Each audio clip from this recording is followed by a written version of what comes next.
guys, it's Ghosdee. Welcome back to my channel, and today we'll be talking about horror movies that take place at a haunted attraction. Happy Halloween, aka haunted house season. Personally, I'm a weenie when it comes to haunted houses, but I do enjoy learning about them, watching walkthroughs, and of course, watching horror movies about them. It looks like this subgenre is a bit underrated, which shocks me because it seems like the perfect setup for a horror film, much like the Halloween horror subgenre. Speaking of, I want to share my thoughts on a recent Halloween horror film that was released, the 8th installment of the VHS franchise.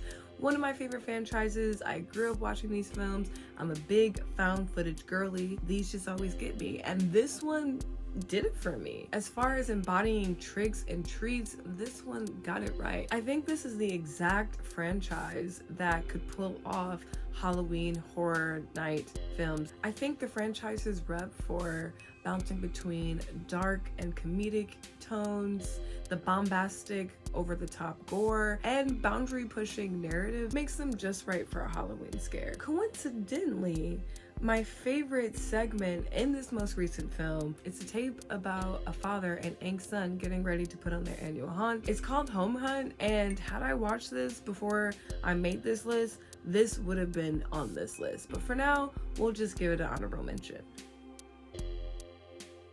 So I'll be listing these movies from underrated to most beloved. I decided to go with that because I wanted to give more representation to those underdogs in this underrated subgenre. Starting with a documentary that came out in 2017 by John Snitzer called Haunters: The Art of the Scare. This is a documentary that follows different horror lovers as they prepare their attractions for the haunted house season. This one is unlike any film on this list because it is a documentary, but I do love documentaries. It's one of my favorite genres of film due to their informative nature. And this is an insightful and informative documentary. I actually watched it a couple years ago in my deep theme park walkthrough deep dive era. I was immediately attracted to getting the behind the scenes on the lives of the people and seeing that this industry is actually mostly homegrown. It's mostly self-funded families just putting on a scare for their communities. The craftsmanship in putting together these haunted houses, it really just lit up my little theater kid heart. Of course, this has changed over the years and there's now more extreme haunts. Kami Manor is one of the big popular extreme haunts that's mentioned in this film. Some of the more traditional haunters have a problem with these extreme haunts. They feel like they are changing the industry in a way that could make it have to be more regulated or maybe get shut down. Also, some fear that they're not really scaring people, they're just abusing people, and it's not fun if you're hurting people, if you're actually causing harm. The movie doesn't really choose a stance, it's just showing what it is. I really love this one. If you want to learn more about haunts, if you're really into haunted houses, I would suggest you watch this one, and you can find this movie on Tubi. I'm trying to get better at including where to find movies instead of just saying, hey, watch this movie. Next on the list is Bloodfest, directed by Owen Egerton. This is a meta horror comedy about a horror film festival that makes its attendees the stars of the biggest and bloodiest film ever. This leans really hard in both meta and wacky. The setting is so imaginative, creating the ultimate horror playground. Not a single subgenre is left behind, which some of the references surprised me because I was like, oh, okay, deep cut. There's everything for the everyday horror person in this movie. Though the horror references are endless, it doesn't just rest on nostalgia and horror movie knowledge to get through. It actually invests in fleshing out these characters. All of them are kind of fun. I like Dax. He's the main guy. He watched his mom get murdered when he was a kid, and he grows up to cope with that by being obsessed with horror movies. His trauma is also more explored in the plot, and it kind of involves a plot twist that I don't want to talk about. You can see the movie if you want to see it. There is a plot twist. It's not like, whoa, but it's like, oh, didn't see that coming. Okay, cute. Also, I want to say that this feels like the love child of Hellfest 2018 and Cabin in the Woods 2012.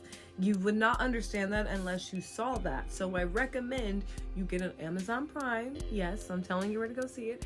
You get on Amazon Prime and watch this movie because it's really the most underrated thing I've watched in probably the past 10 years, maybe as far as horror, because I just think it's so good. Even if it's not like the most well written, it's got the camp, it's got the fun, it's got the gore, it's got the kills.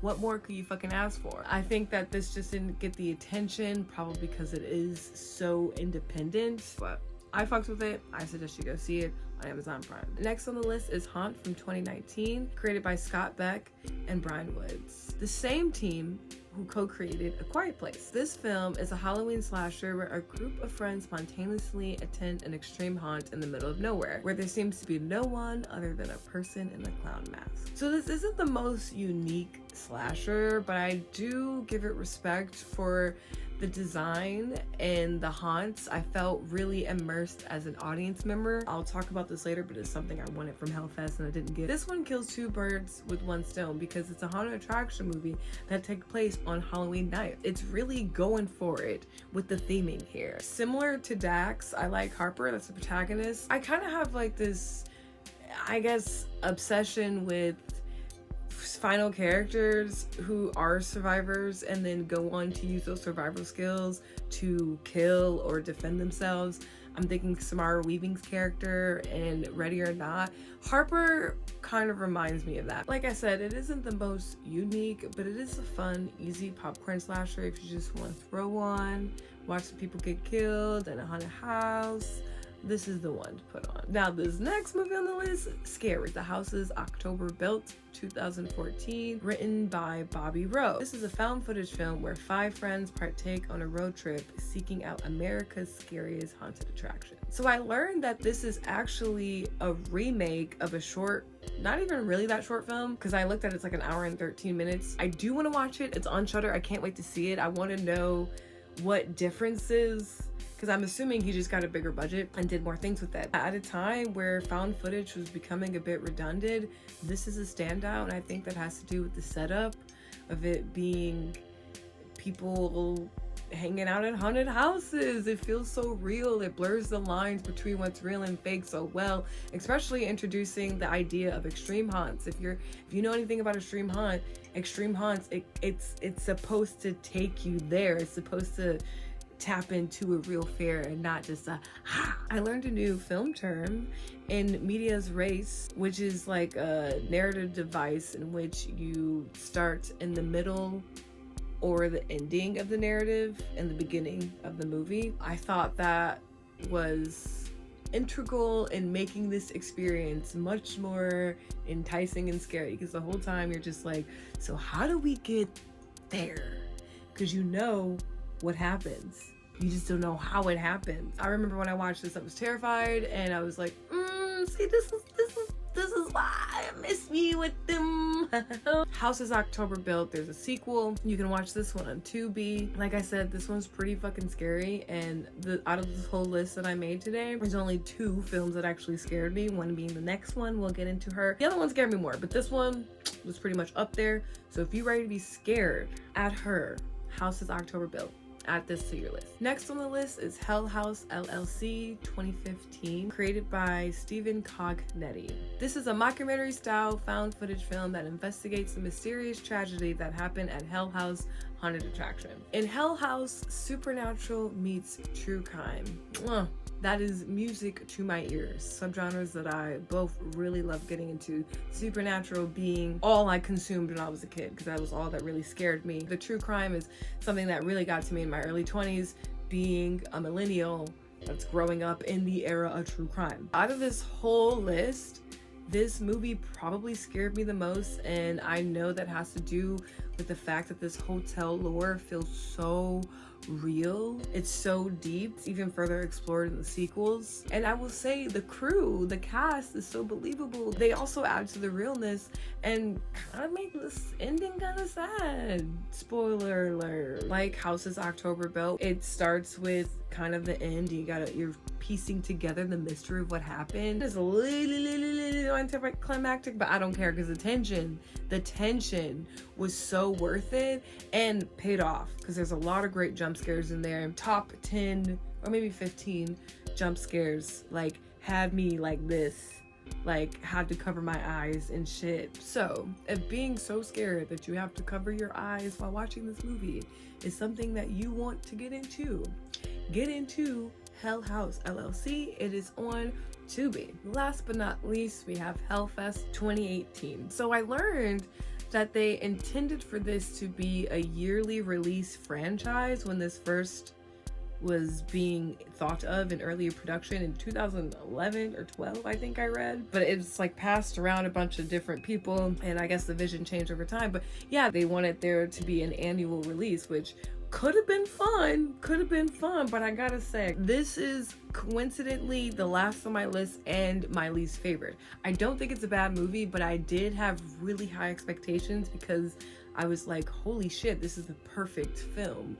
A horror movie that takes place at a haunted attraction and people are getting killed. Like, oh my gosh, this is great. What I wanted in this film, I got in Haunt and I got in Bloodfest, like together. Those films together, I saw that. I saw those movies after I watched this one and I was like, oh, this would have been nice. I don't dislike this movie. I think that it's a fun cast. I think their name is Bex. I just know them in the Scream series. I'm obsessed with their character in this movie. They're just a fun person. Like, they're just like so in. They're like the pumped horror person, which is perfect because they're kind of like that in Scream. Protagonist in this one doesn't really do it for me. Like, she's fine. I'm more into the guy that's stalking them and the kills. The kills are fucking nasty. There's somebody getting their eyes stabbed out. I wish they spent more time like interacting with the haunts and not just running around, but it's still a great movie. I still had a good time. I still recommend it. I hate to be hating on her. I was working on this list and I was like, oh shit, she's last, and I could only say things that I don't like about it, but I felt like it was still worth adding to this list and talking about because like I said, I do think that this is a genre that is overlooked, not talked about. It's the time to be talking about haunted houses, haunted house horror. We need more themed horror, like holiday horror. I love themed horror. That's all I have for you guys. Thanks for watching this video. If you liked it, give it a thumbs up, subscribe if you want to see more. I will see you guys in the next video.